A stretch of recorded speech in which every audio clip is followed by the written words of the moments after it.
In a move signaling a possible easing of tensions, Israel has declared its intention to open additional pathways for humanitarian aid into Gaza, a direct outcome of pressure from U.S. President Joe Biden.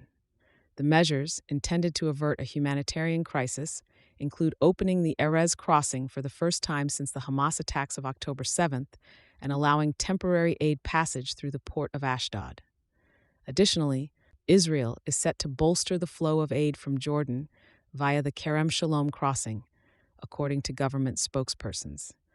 The U.S. president had a pointed conversation with Israeli Prime Minister Benjamin Netanyahu on Thursday, urging the immediate admission of more trucks bearing humanitarian supplies into Gaza. Biden explicitly linked the quick application of new measures designed to safeguard civilians and aid workers to ongoing U.S. backing for Israel's military activities in Gaza.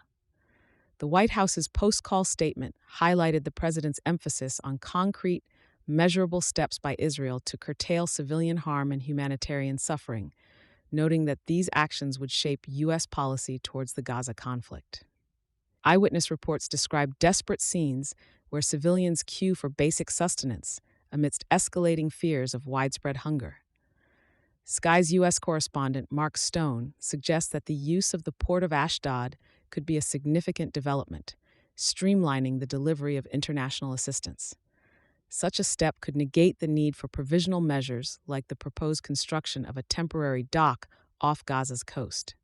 Opening the Erez Crossing could similarly revolutionize aid logistics, allowing direct transfer of supplies 20 miles south from Ashdod into Gaza.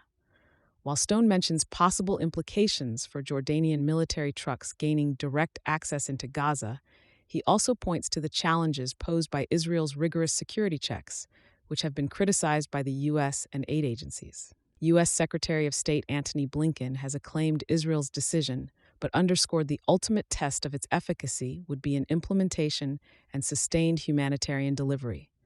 Blinken acknowledged Israel's counterterrorism challenges, but reinforced the duty to prioritize civilian protection. The outcomes of the IDF's inquiry into a recent airstrike leading to the deaths of 7 aid workers, including 3 British nationals, is anxiously awaited.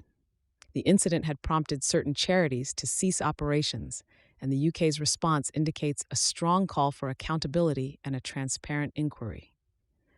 While Israel's updated humanitarian corridors are welcomed, the exact timing of their operation remains indeterminate.